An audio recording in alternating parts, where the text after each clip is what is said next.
do Dr. Rodrigo Guindalini, un grande amigo, Hoy colaborador. tenemos al profesor Rodrigo Guindalini, colaborador del GET hace muchos años, desde hace muchos años, y además de otras actividades como oncólogo. El doctor Guindalini también es responsable de la parte de genética. Creo que Rodrigo se puede presentar él mismo, va a ser más fácil, ¿verdad? Rodrigo, ¿qué es lo más importante que haces ahora? ¿Cuál es el principal reto? El reto es organizar la red de aconsejamiento genético y de oncología. Estamos trabajando mucho ahora con otros genetistas, personas que forman parte del grupo, para tratar de reforzar, mejorar una línea de cuidado que tenga un poco más de acceso y eficiencia en el trabajo. Perfecto. Eres una persona que siempre se ha dedicado mucho a la parte académica, ¿verdad? Con doctorado en cáncer hereditario. O sea que tienes toda esa carrera dentro de lo que es genética. Sí, de hecho, en el doctorado tuve el gran honor de tenerlo a usted como jurado. No, fue un gusto para mí. Quisiera agradecerte por la disponibilidad para estar aquí hoy con nosotros. Sabemos que estás dedicando ahora esta hora y media para hablar de cáncer de próstata hereditario. Es un tema sumamente actual, extremadamente interesante.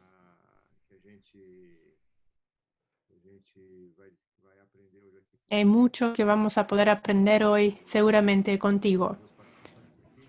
Veamos aquí si ya tenemos la cantidad de participantes. Creo que tenemos aproximadamente 50 personas en este momento. Como son las 2:05, vamos a comenzar. Vamos a explicarle a todos cómo funciona la traducción.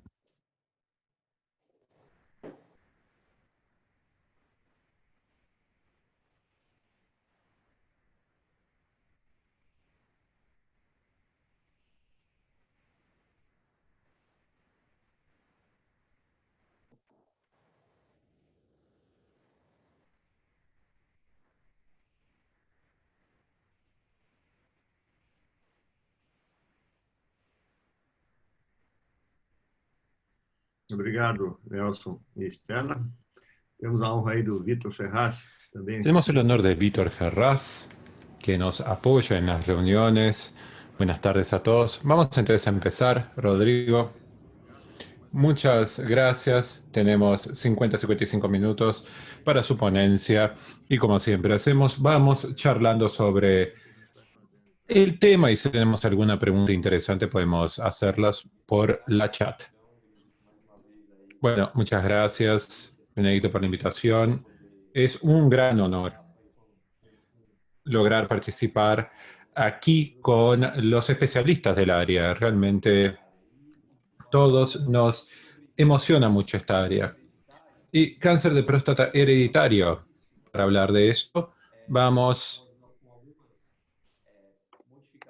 a hablar de algunas modificaciones que fueron hechas en los últimos años en lo que dice respecto a las propuestas terapéuticas para estos pacientes, y también vamos a hablar no solo sobre marcadores de las células germinativas, pero también somáticas, que son muy interesantes, muy relevantes el día de hoy para los pacientes con cáncer de próstata hereditario.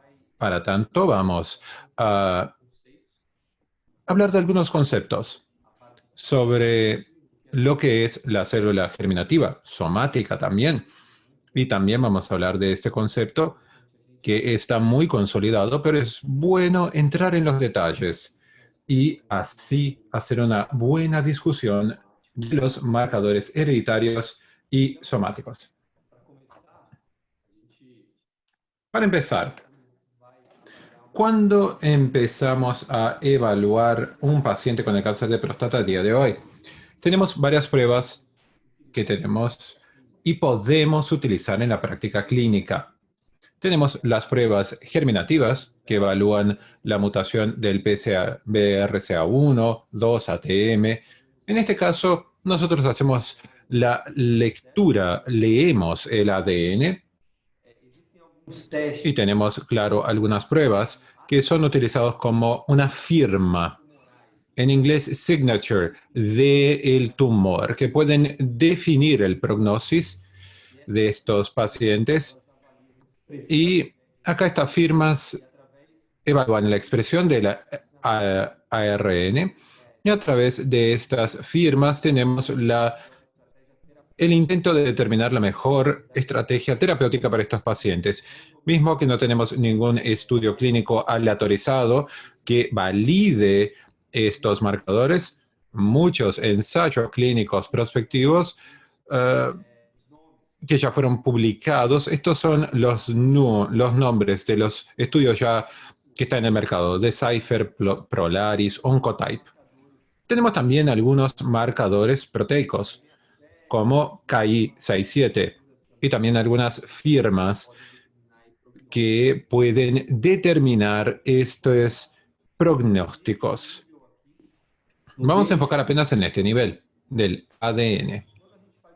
Por lo tanto, cuando hablamos del ADN, puede venir la secuenciación de dos formas. Puedes hacer la secuenciación del ADN que está en todas nuestras células, nuestro ADN germinal, y de estos casos podemos hacer una prueba de sangre, saliva. Si el paciente tiene una mutación con predisposición al cáncer, la prueba viene positiva. Y si hacemos una prueba del tumor per se, si agarramos un fragmento de este tumor, también vamos a tener la mutación presente, claro. Pero en teoría, todos los pacientes que desarrollan cáncer de próstata hereditario, si hacemos una biopsia del tumor, vamos a lograr detectar también la mutación germinal. Ahora, cuando tenemos el escenario en el cual tenemos apenas una mutación en la próstata, por lo tanto, fue una mutación que ocurrió durante la carcinogénesis. Llamamos esto de mutación somática. Vamos a encontrar solamente las mutaciones cuando hagamos la biopsia del tumor. Y cuando hacemos prueba de sangre o saliva, esta mutación no será identificada.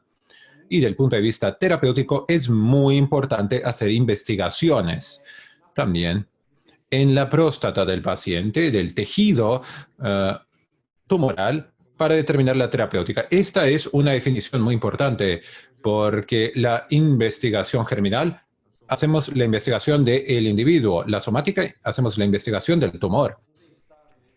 Muy bien resumido, condensada su idea, doctor. Entonces quedó muy claro. ¿Qué ocurre? Podemos utilizar esta información de varias formas. La prueba genética puede ser utilizada para el cáncer de próstata, para evaluar la evaluación de riesgo de desarrollo de la enfermedad, la probabilidad aquí. Sí, tenemos formas de hacer la prevención. Podemos utilizar la prueba para el prognosis, seleccionar tratamiento y seleccionar pruebas de los familiares que pueden tener esta mutación asintomática. Acá, las pruebas genéticas germinales y somáticas logran ser muy importantes para todos estos factores. Y es esto lo que vamos a explorar aquí. Vamos a hablar de los marcadores germinales. No hace mucho, en el New England Journal de 2016, se publicó por Colin Pritchard una cohort de aproximadamente 700 pacientes con cáncer de próstata metastático. Él seleccionó no por la historia familiar, los seleccionó por el estatus de la enfermedad. Todos eran metastáticos. Estos pacientes se sometieron a una prueba con un panel multigénico específicamente asociado a los tumores de la vía de reparación del ADN. Y aquí logramos ver en este trabajo publicado 12% aproximadamente de los pacientes con mutaciones patogénicas, con variantes patogénicas en los genes de predisposición al cáncer. siendo que el principal es el BRCA2, segundo el ATM, en cuarto solamente encontramos BRCA1. Tenemos otros genes que también son muy relevantes. Todos los genes de la síndrome de Lynch, por ejemplo. Y es muy importante, este ensayo, bueno, tenemos 4 genes que son 75%. Correcto, Rodrigo, de las causas. Correcto. Y este ensayo abrió los ojos de mucha gente. Y imagínense, 700 pacientes en un panel para New England. Es lo que hizo. Así, lo que nos damos cuenta es que estamos negligenciando un poco el paciente de cáncer de próstata. Trabajos de esta magnitud de cáncer de mama, por ejemplo, ya teníamos esta magnitud, pero no de próstata. Esto nos abrió los ojos de mucha gente y hasta de algunas personas del mundo que estratificamos muy bien. ¿Quién va a trabajar con este paciente? Tenemos especialistas en mama, otros gastrointestinal. ¿Y quién va a ver la próstata? Esto causó algunas controversias en los modelos de atención. Bueno, vemos acá en la diapositiva, como ya mencionábamos, casi 5,5% de los pacientes con BRCA2, mutación en este gen, ATM 1,59 y BRCA1 aproximadamente 1%, un poco menos. Me encanta este trabajo, ¿sabes? Es un trabajo que realmente nos da una visión que es muy simple y realmente un genetista top y nos muestra información muy importante, muy relevante. Una de ellas es que 1 de cada 9 pacientes, hombres con cáncer de próstata metastático, tiene una variante germinal. Y el segundo punto que usted dijo es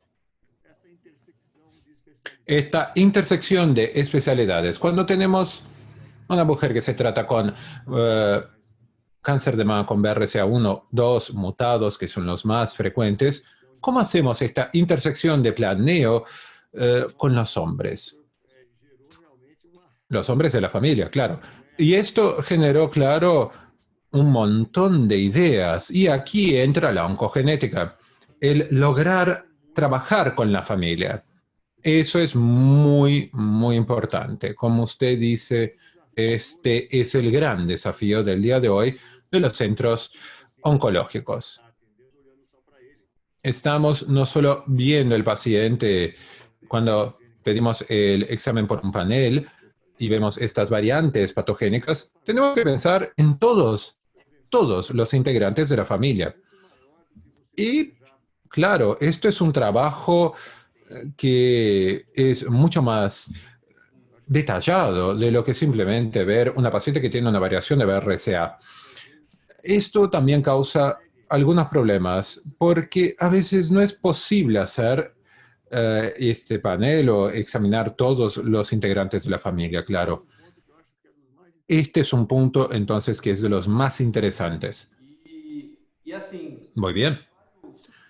Y un trabajo subsecuente de un colega brasileño que estaba, no recuerdo dónde, pero estaba fuera de Brasil, haciendo su postdoctorado.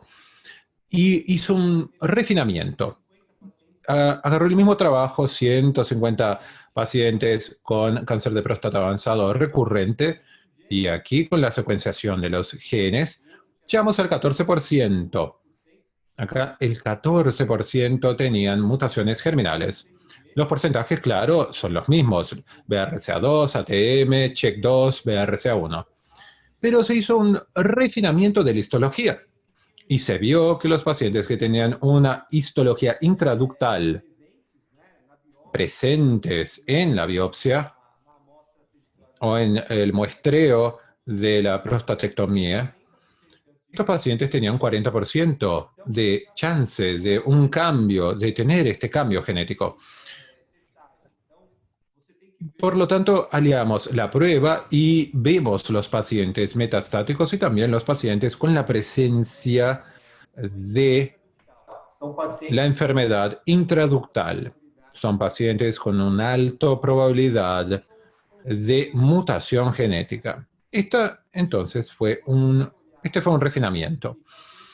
Cuando vemos los pacientes con tumores avanzados, y digo más, potencialmente letales, versus tumores localizados, contenidos, parece que hay una diferencia muy significativa en lo que dice respecto a la frecuencia de las mutaciones. Vean, esta es otra característica muy importante para nuestra práctica clínica. Cuando vemos solamente los 3 genes más relevantes, BRCA1, 2 y ATM, y hacemos la prueba en 6% de los pacientes, aproximadamente 6% de estos van a tener un cambio. Cuando tenemos los pacientes con tumores pocos agresivos y localizados, Gleason bajo, esta frecuencia cae prácticamente y llegamos al 1.4%. Aquí tenemos, por lo tanto, la recomendación. Si tenemos el paciente años 80 y pocos años, sin historia familiar, Gleason bajo, el paciente está en este cuadro hacia la derecha. Es muy baja la probabilidad de identificar esta mutación. Y empezamos entonces a ver cuáles son los pacientes que necesitan hacer la prueba genética. Una vez más, pacientes con tumores potencialmente letales, Gleason alto, presencia de un componente interductal y enfermedad metastática, debemos hacer la prueba. Pacientes con enfermedad localizada, indolente, aquí tenemos que ver la historia familiar. Si tenemos una sugerencia, tenemos que hacer la prueba, claro. Y si no la tenemos, este paciente no es un candidato a la prueba genética. ¿Y qué tenemos más allá? Más allá del diagnóstico del BRCA1, 2 y ATM, las mutaciones, ¿cuál es la relevancia para estos pacientes? Bueno, la primera cosa que tenemos que hablar de estos pacientes que tienen mutaciones en estos genes para cáncer de próstata es que sus tumores son más agresivos. Vean, este trabajo mostramos los pacientes con mutaciones BRCA1, 2 y ATM, y acá en la línea azul vemos los pacientes. Estos son los pacientes que no tienen la mutación, y acá tenemos los pacientes en rojo, colorado, los que tienen la mutación. Tanto la cohorte global, que son casi 800 pacientes, bien como los pacientes que tienen un tumor localizado. Vean cómo los pacientes con mutación se salieron peor, tanto en la cohorte total y también en la enfermedad localizada. Vean la diferencia. La supervivencia promedio de los pacientes con la mutación, 5 meses, sin mutación, 16 meses. Es un marcador de prognosis muy relevante. Y estos de pronóstico, son muy relevantes. Y ya vimos que los pacientes con mutación, específicamente BRCA1 y 2, germinal, son los tumores asociados a un Gleason mayor o igual a 8, el estadio 1 o 4 componente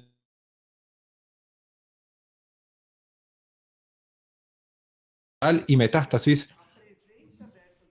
Entonces, la presencia de estas mutaciones germinales traen un impacto en el pronóstico de estos pacientes que tienen un peor pronóstico. Así, acá tenemos un sumario de una publicación que fue hecha este año, 2020. Es un consenso, como si fuera una directriz de especialistas que se define lo que tenemos que hacer, cuál es la prueba. Los pacientes que les parece que deben hacer la evaluación genética son todos los pacientes metastáticos, pacientes con riesgo de enfermedad, riesgo intermediario o alto con enfermedad localizada. Es importante en este contexto hacer la prueba de los pacientes que tienen historia familiar y puede ser cáncer de próstata, mama, ovarios, páncreas, colon, porque tenemos que pensar en diferentes mutaciones para estos pacientes, no solo BRCA. Todos los pacientes que tienen una biopsia tumoral y encontramos mutaciones en los genes de predisposición para el cáncer, y acá BRCA1, 2, ATM y los genes del síndrome de Lynch, aquí tenemos las mutaciones y tenemos que trabajar con estas mutaciones germinales. Y también tenemos que hacer la prueba en los pacientes que tienen enfermedad potencialmente letal, que significa que tienen enfermedad localizada de alto riesgo, estadio 3 o más alto, Gleason más alto que 8, la suma o más, mismo sin una historia familiar, ¿ok? O pacientes con una histología intraductal. Es lo que vimos hace poco. ¿Qué es considerado una historia familiar? Si tenemos un pariente en primer grado, hermano, padre, ya es algo muy relevante. Si no tenemos la familia inmediata, pero tenemos más de dos miembros de la familia en segundo o tercer grado, un diagnóstico de cáncer con menos de 60 años, uno de estos parientes murió de cáncer de próstata metastático, uno por lo menos se supo que tuvo metástasis, este paciente tiene que hacer la prueba genética, mismo con tumores que son más indolentes. Y estos familiares con estas características tienen la indicación para hacer la prueba. Y si tenemos dos o más miembros de la familia con tumores de espectro de la síndrome de cáncer de mama hereditario o el síndrome de Lynch en este espectro, entonces también podemos hacer la prueba, específicamente si tenemos el diagnóstico antes de 50 años. Es muy amplio, entonces no solo asociado a la historia familiar, pero características del paciente. Nosotros como oncogenetistas no solo tenemos que preguntar la presencia o ausencia de la historia familiar, tenemos que entender un poco más lo que es el Gleason y es un tumor con metástasis o no. Esto para el cáncer de próstata es muy importante. ¿Y qué es lo que cambia para esos pacientes? El pronóstico que vimos es mucho peor para los pacientes que no tienen una alteración genética, ¿verdad? Lamentablemente no tenemos datos en este momento que definan una alteración de estrategia que sea radical para este tipo de pacientes. Por eso, los pacientes que tengan una indicación para hacer el active surveillance, o sea, les explico, tienen el diagnóstico de cáncer de próstata, pero uno quiere ver las características, uno quiere entender si necesita simplemente hacer una vigilancia, digamos, una surveillance, antes de tratar al paciente. Si el paciente tiene esas características para hacer la vigilancia, no podemos no hablarle de esa opción. Debemos ser claros. Sin embargo, es importante saber que tienen un riesgo más alto de desarrollar una enfermedad más agresiva en corto periodo de tiempo. Gran parte de los pacientes con este tipo de mutación no va a estar en este grupo de active surveillance. ¿Eso por qué? Porque por lo general son diagnosticados con un tumor más avanzado y más agresivo.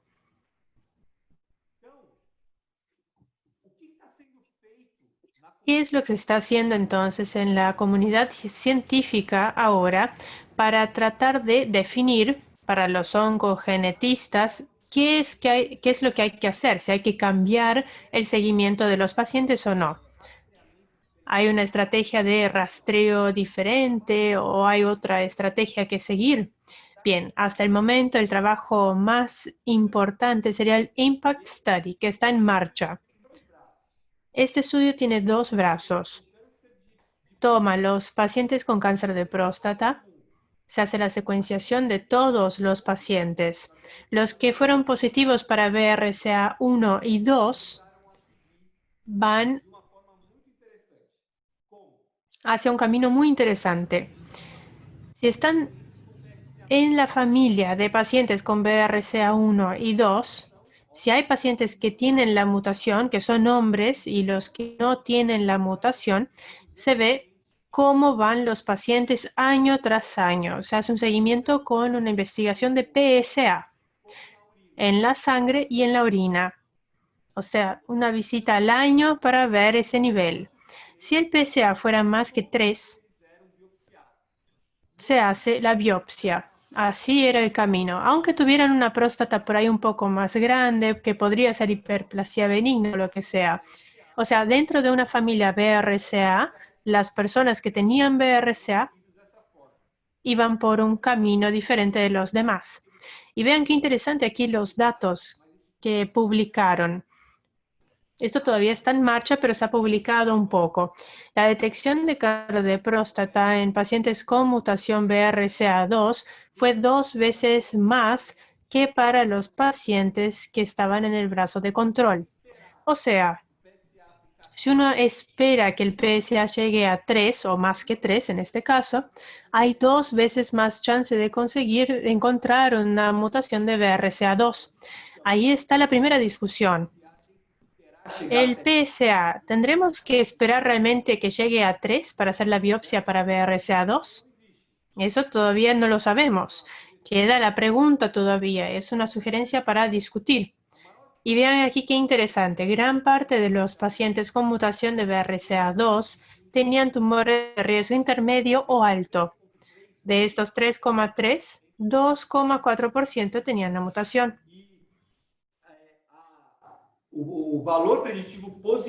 El valor predictivo positivo para una biopsia, o sea, los pacientes que superaron un PSA de nivel 3 y haciendo la biopsia de todos, si uno utilizara esa línea de límite, esa línea de corte, podría identificar el 48% de las biopsias con enfermedad maligna. O sea, la mitad de los hombres con BRCA2, ¿verdad?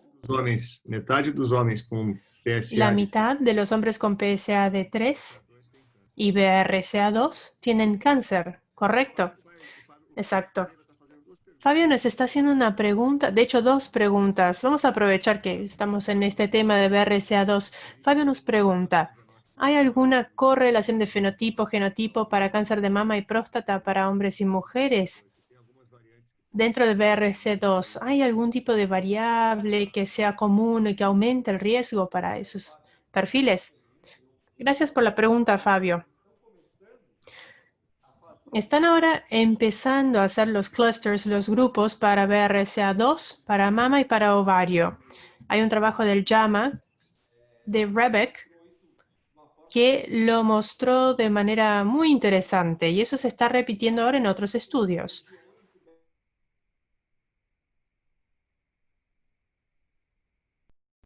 Que según dónde esté la mutación, uno va a tener más chance para mama o para ovario. No sé personalmente, Fabio, si hay estudios que hagan esa correlación para próstata en este momento. Si alguien lo conoce, claro, por favor, puede compartirlo con nosotros. Sería muy interesante saberlo. Creo que es una buena pregunta. La otra pregunta,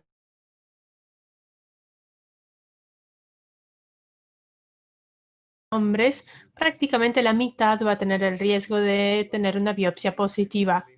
Erika también nos hace un comentario acá. Lo voy a leer. Dice que frente a estos datos, la ANS, la Agencia Nacional de Salud en Brasil, tendría que cambiar rápidamente el tema de liberación para que haya cobertura para este tipo de exámenes para los pacientes, porque es muy limitado. Es verdad, es todavía muy limitado el tema de próstata y sería bueno tener la indicación para hacer la biopsia para pacientes con cáncer de mama, por ejemplo. Entran con un criterio dentro de las pacientes de cáncer de mama. No hay una recomendación específica para pacientes de cáncer de próstata. Estoy de acuerdo. Tendríamos que hacerlo cuanto antes. Y van a ver que eso no es todo. O sea, hay mucho por delante, me parece que se puede ofrecer a esos pacientes. Y tenemos a Florencia Spirandelli, también de Rosario, en Argentina, que agradece por la clase. Muchas gracias. Agora a gente vai entrar num outro seara. Bien, ahora quiero hablar de otro tema que serían los marcadores somáticos. Les quiero explicar por qué eso es importante. Estamos hablando de cáncer hereditario y hay que recordar que al hacer la biopsia de la próstata, uno tiene que identificar mutaciones germinales y también mutaciones somáticas, ¿verdad? Y eso empieza a pasar mucho a partir de ahora en nuestros pacientes con cáncer de próstata, porque los oncólogos y otros expertos van a utilizar eso para determinar el tratamiento.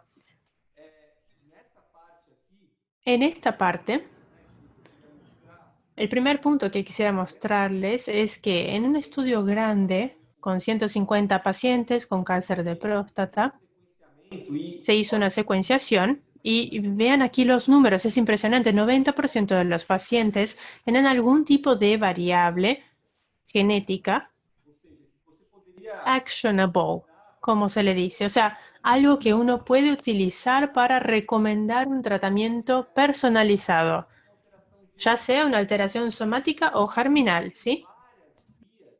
Y hay muchas vías en las vías de señalización, en carcinogénesis, que podrían estar afectadas, no solamente BRCA. O sea, vamos a entrar ahora específicamente al tema de cáncer de próstata metastásico que tienen defectos en la vía de reparación de ADN. Aquí en ese trabajo, que evalúa 150 pacientes con mutaciones con cáncer de próstata metastásico, se identificó que el 21% de los pacientes tenía mutaciones bialélicas en genes de reparación de ADN. 21%, o sea, 1 de cada 4, donde se hace el test para próstata, se identifica alguna mutación en esos genes. Veamos cuáles son. Tenemos especialmente BRCA2 y ATM. O sea que no sé todavía si es somático o germinal.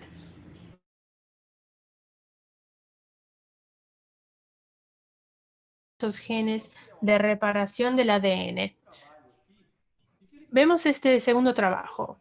Lo que hicieron fue tomar pacientes con tumores en la próstata y que tenían metástasis. Se hizo la biopsia, mejor dicho, la secuenciación del tumor primario y de los pacientes con enfermedad metastásica. O sea, se hizo la secuenciación de la metástasis. Vean aquí qué interesante. Existe un enriquecimiento de mutaciones, un aumento de mutaciones cuando se hace el test de la metástasis. Cuando se hace la prueba para tumor primario, 11% de los pacientes se identificaron con esas mutaciones. Cuando se hace el test de metástasis en los pacientes, es el doble. O sea, si uno quiere hacer una evaluación para identificar los targets, los blancos terapéuticos, este estudio nos muestra un escenario que sería muy interesante considerarlo. No es una recomendación formal, pero hay que tomarlo en cuenta para pensar en lo que es biopsia de metástasis y los blancos terapéuticos. Es un hallazgo muy interesante, Rodrigo, ¿verdad? Me parece interesante porque la secuencia de alteraciones genéticas, ¿no?, que van ocurriendo en la alteración tumoral se van sumando. Sí, exacto. Es un resultado que al fin y al cabo no es tan sorprendente para nosotros.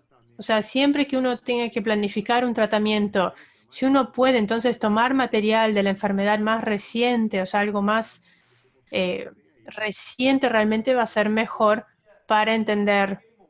Claro, es como sacarle una foto a la enfermedad en ese momento exacto. Sí, es algo extremadamente interesante y también pensar la proporción de pacientes que puede cambiar su tratamiento según el resultado del examen. Você pode oferecer para esses pacientes uma linha. Uno le puede ofrecer a esos pacientes una línea de tratamiento diferente, como que se abren diferentes caminos, especialmente para los pacientes de cáncer metastásico de próstata, porque a medida que va pasando el tiempo uno tiene menos opciones, ¿verdad?, para ese tipo de paciente. Sí, seguro. Aquí quiero hablar específicamente de las mutaciones diferentes aquí entre lo que es germinal y somático. Veamos. Aquí de los 150 tumores, alrededor del 20% tenía alguna mutación en los genes de reparación del ADN. De estos 22%, el 12% tenía una mutación del gen BRCA2. Y fueron profundizándose en esta información para ver cuántas de estas mutaciones de BRCA2, cuántos de estos 12% eran germinales y cuántas somáticas. Encontraron acá que la mitad de estas mutaciones encontradas en el tumor en realidad eran mutaciones germinales. O sea, cuando se hace la biopsia de la próstata y se encuentra una mutación en BRCA2, hay un 50% de chance de que esa mutación no sea solamente una alteración común, sino que sea germinal. O sea, aunque uno quiera hacer esa prueba, esa biopsia, para determinar la terapéutica, no puede olvidar que esto es una prueba que está cargada, digamos, hay una gran relevancia desde el punto de vista germinal para la familia. Y eso no viene en los informes, ¿no? No, Benedito, eso no está en los informes. A ver, si uno hace una biopsia de tumor normal versus, o mejor, de tejido normal cerca del tumor versus el tumor, o sea, una secuenciación.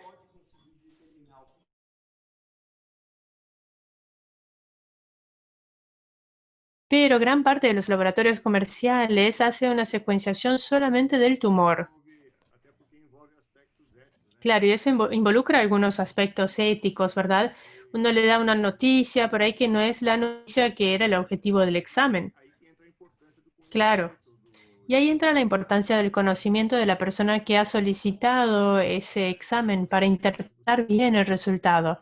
De nada sirve saber si uno tiene que hacer algo en términos de medicamento o no, sino que hay que pensar qué es lo que esto significa para la familia.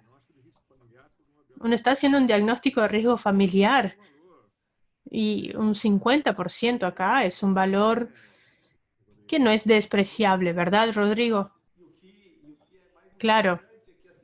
Y lo más interesante acá es que estamos pensando en un grupo de uro-oncología, que no es un grupo que esté muy acostumbrado a lidiar con exámenes genéticos y ahora están recibiendo exámenes genéticos bastante complejos en su día a día. O sea, si pensamos en los oncólogos de la parte de cáncer de pulmón, por ejemplo, están haciendo pruebas tumorales de EGFR, de ALK, de ROS, etc.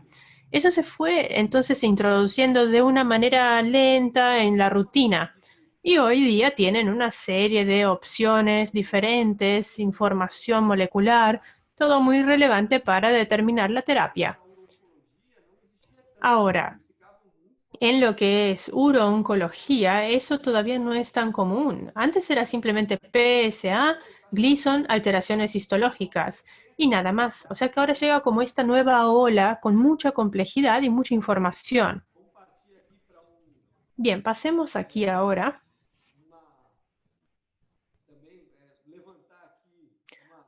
a una cuestión o una sugerencia o una discusión incluso. A ver, un segundo antes que continuemos. Elizabeth tiene aquí una... Elizabeth siempre nos ve, nos acompaña aquí en las reuniones. Elizabeth dice que la información que puede encontrarse debería ser dada al paciente antes de hacer el examen. Ese es el comentario de Elizabeth. Y ese es un gran tema en lo que es aconsejamiento genético, es verdad. Muchas veces El ustedes paciente tiene que saber. Muchas veces las pruebas somáticas no pasan por aconsejamiento genético, como estabas diciendo realmente. Otro punto que quisiera comentar aquí es que hay mucha gente aquí. Tenemos a José Claudio, a Víctor de Ribeirão Preto, a Enrique Galvão, a Pablo de Nicola, tenemos a Emilia Pinto de Estados Unidos que nos está viendo. Tenemos mucha gente de Latinoamérica, mucha gente de Chile. Tenemos aquí a Karen que tiene un curso de oncogenética en línea en Clínica Las Condes. Va por el tercer o cuarto año. Tenemos gente de Argentina, de Colombia. A ver, ¿qué más? Tenemos gente de Uruguay. Muchísimo.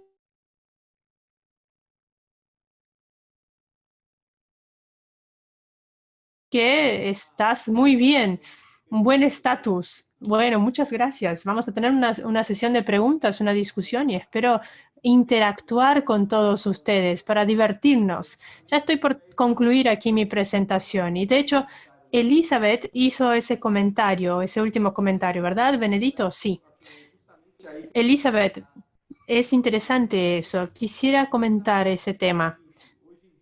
Uma coisa aqui. Para concluir, un segundo, Rodrigo. Natalia también está diciendo que está aquí.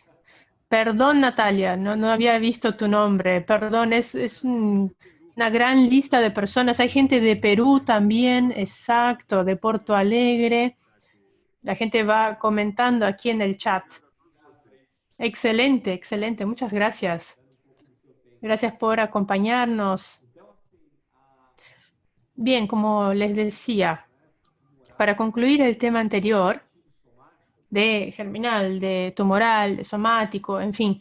Hoy, si vemos a un paciente metastásico con BRCA1 y 2, uno tiene un trabajo que se llama Profound, que determina que los pacientes con esa alteración responden mejor a inhibidores de PARP que a los tratamientos antihormonales comunes de nueva generación. O sea, PARP, para los oncólogos, para tener una biopsia hoy con presencia de mutación BRCA1 y 2, eso cambia la estrategia terapéutica en el escenario metastásico, porque tienen que empezar con un inhibidor de PARP antes que los tratamientos convencionales. No voy a entrar mucho en ese detalle, claro. Quise traerles gráficas y estudios, pero el tema es que tuvieron el doble de beneficio clínico con esos medicamentos que con inhibidores de PARP o tratamientos convencionales. Y esto nos llamó mucho la atención de la comunidad de investigación porque la cantidad de pacientes con cáncer de próstata es muy alta.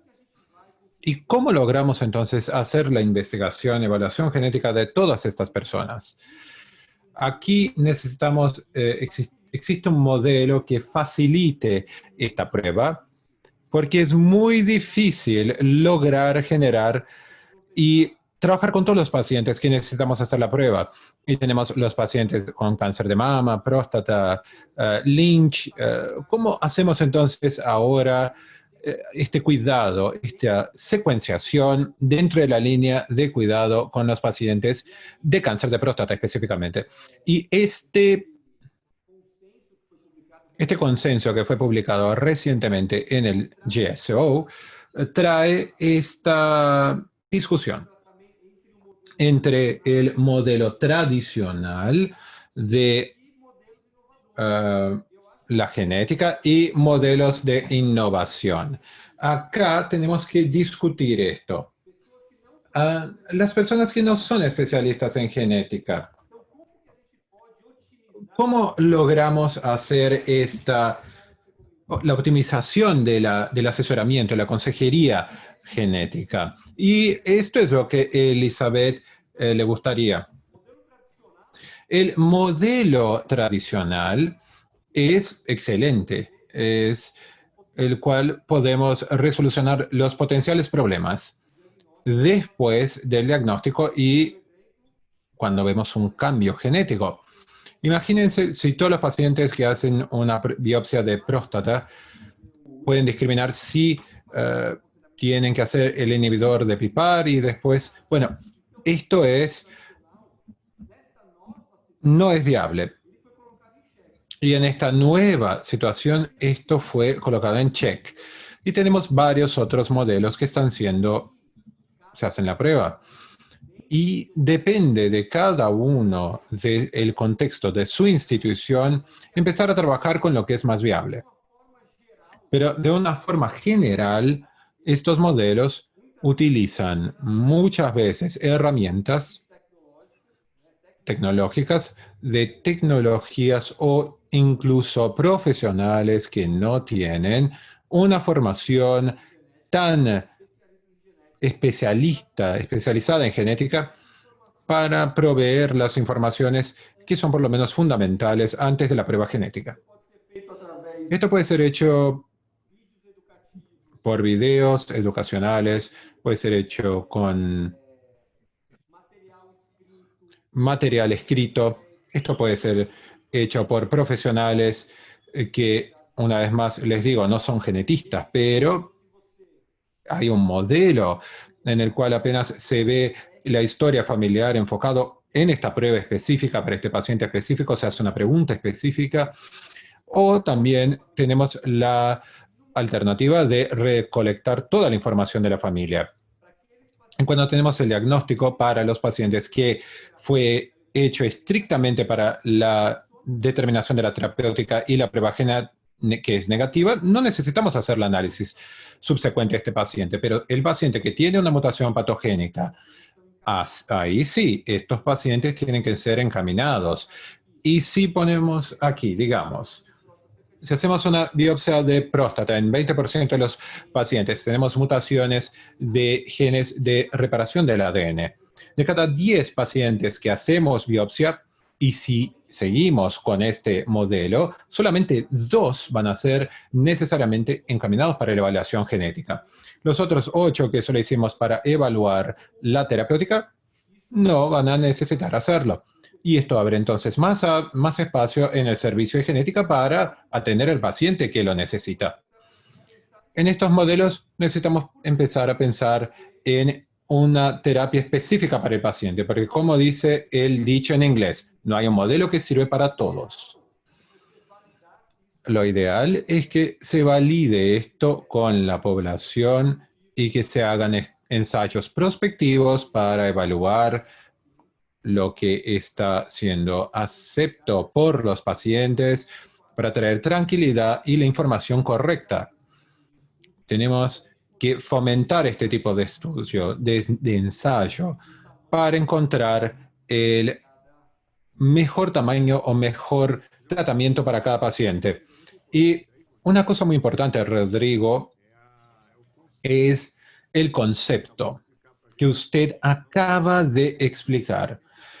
Tenemos que tener cuidado con este concepto de no querer hacer con que todo es igual. No, no es. Cada enfermedad es específica, pero tenemos este concepto que no podemos olvidarnos. Este concepto general es importante hacer la interpretación del resultado para cada paciente, saber cuáles son las actitudes en lo que dice respecto al paciente, a su familia. Es muy complejo. No es algo simple y no depende solamente de usted. Depende de la estructura de la atención a la salud y otras cosas más que tenemos que trabajar muchísimo.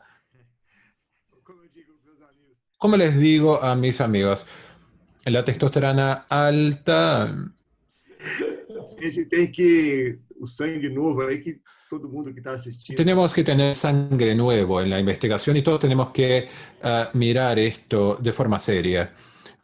Nuestro país en América Latina tenemos una deficiencia crónica de asistencia médica en todas las áreas y esto no es diferente para la oncogenética. Tenemos que luchar mucho por lo que usted dice, intentar hacer modelos adaptados, pero no podemos perder el concepto, perder la idea. Y es esto lo que tenemos que poner atención. pode passar, né, Rodrigo? Siempre tenemos que ponerle atención a estos detalles. Y los oncólogos, mis colegas, ellos piden las pruebas. Y creo realmente que necesitamos de la velocidad para hacer esto, para la toma de decisión terapéutica correcta para cada paciente. Esto es una realidad. Y las personas no especialistas en genética pidiendo una prueba, de nada sirve. Tenemos que ayudar, claro, pero tenemos que identificar los modelos para que nuestros colegas pidan las pruebas con seguridad y que los pacientes sean recomendados para una evaluación más detallada, más dedicada y que estos lleguen hacia nosotros. Necesitamos buscar esto en cada región y en cada institución. Tenemos una variación no solo por región, pero también por institución, por hospital. Bueno, le preguntaron de alguna información de toxicidad para los inhibidores de PARP y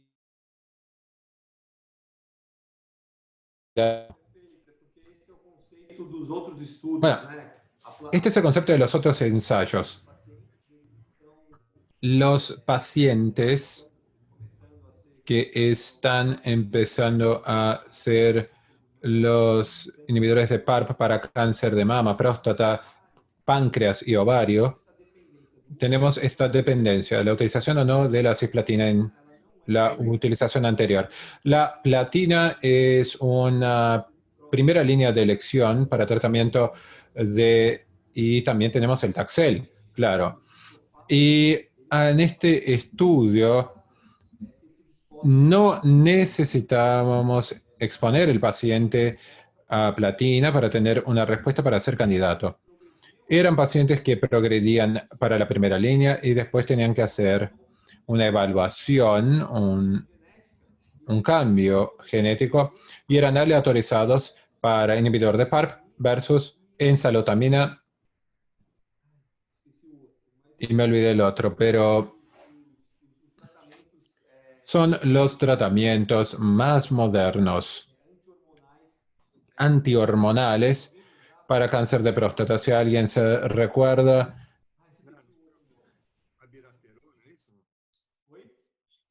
abiraterona.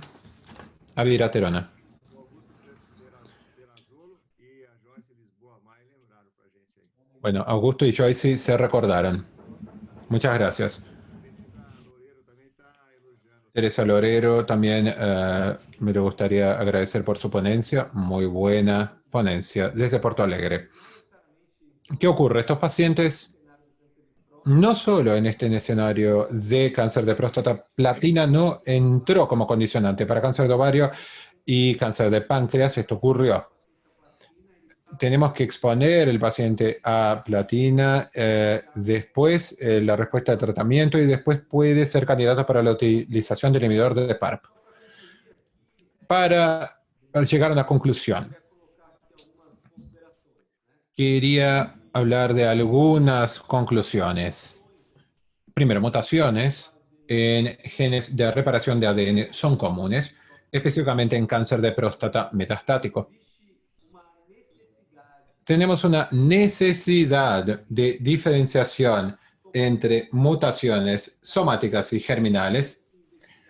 Y si empezamos la investigación con una biopsia tumoral o no, y estos pacientes que tienen mutaciones en genes de reparación del ADN son sensibles al inhibidor de PARP, tenemos una serie de ensayos que, con varias moléculas diferentes, claro, que van, bueno, uno ya está en la práctica clínica, que es dolaparib, y otros inhibidores de PARP también, para estos pacientes con cáncer de próstata, como mencionado, olaparib. También tenemos algunas mutaciones más raras en estos pacientes, y no podemos olvidar que si hacemos la prueba y tipificamos la mutación en el gene de la síndrome de Lynch, estos pacientes son sensibles a inhibidores de checkpoint, a la inmunoterapia.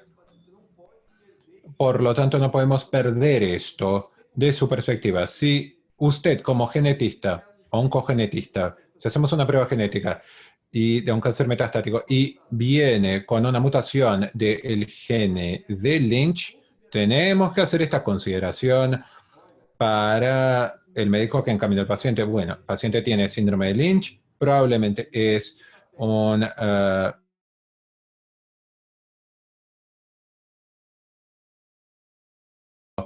alguien que puede tener una buena respuesta a inmunoterapia a causa de la instabilidad microsatelital.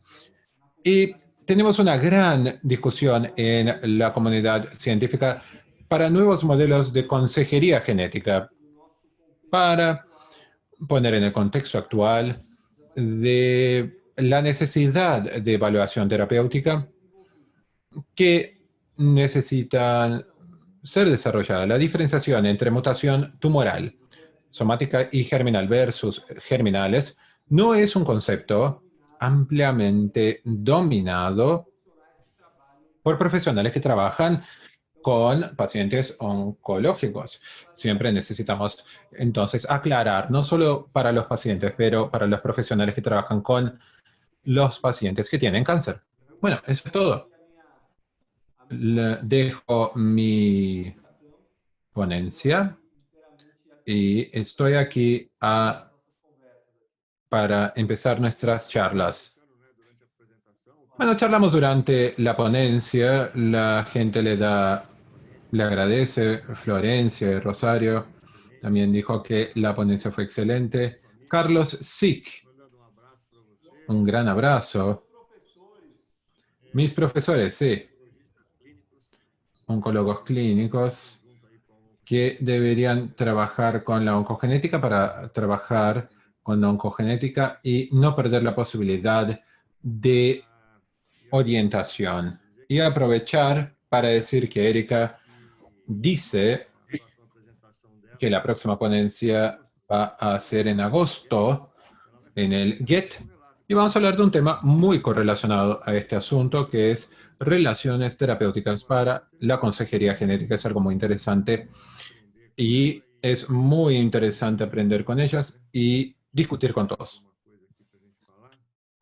A ver si tenemos alguna pregunta aquí. Tenemos a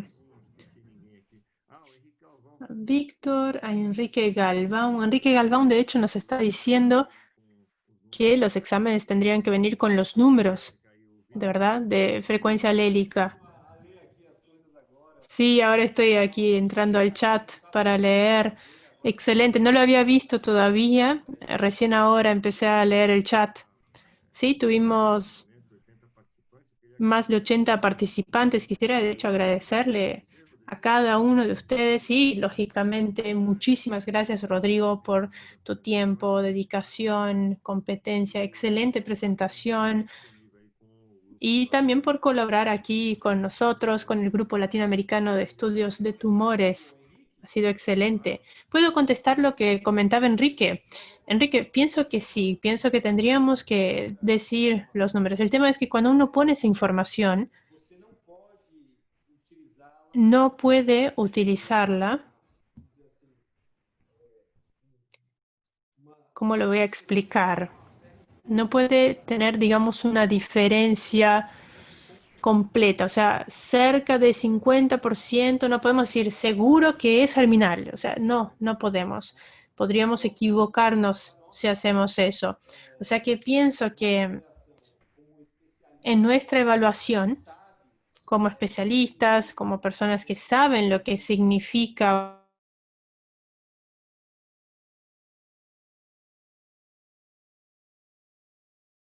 general, que no es experto y que está recibiendo ese informe, esa información, eso podría generar una cierta, un momento un poco incómodo. Es realmente un concepto mucho más profundo de oncogenética. Además, el uso de dicha información en la práctica clínica todavía es algo muy controvertido. Como oncogenetista, me encantaría tener un informe con esos datos. Pero si fuera el dueño de un laboratorio, lo pensaría mucho, la verdad, si deberíamos o no colocar ese tipo de datos. Porque tal vez se pudieran colocar esos datos, pero con una observación de que faltan estudios todavía, ¿no? Para saber si es germinal. Hay mucha gente aquí agradeciendo: Elizabeth, Isabela, Elías, Ana Carolina, Clara Inés Vargas Castellano. Tenemos también a Marcia, Luis Lima, Andrea Nobre, Enrique, Patricia Esperón de Montevideo. Muchísima gente. Bien, se nos termina aquí el tiempo, pero antes de concluir quisiera agradecerles a todos una vez más por la oportunidad. Gracias por la traducción. Nelson, Estela siempre nos ayudan con la traducción de manera muy competente. Quisiera agradecerle a Jean Wan también por ofrecernos aquí toda la plataforma. Gracias al tema de la pandemia, aunque hubo toda una disrupción, pudimos mantener nuestras reuniones. Vamos a tener el Genomics Summit a fines de agosto. Va a ser un evento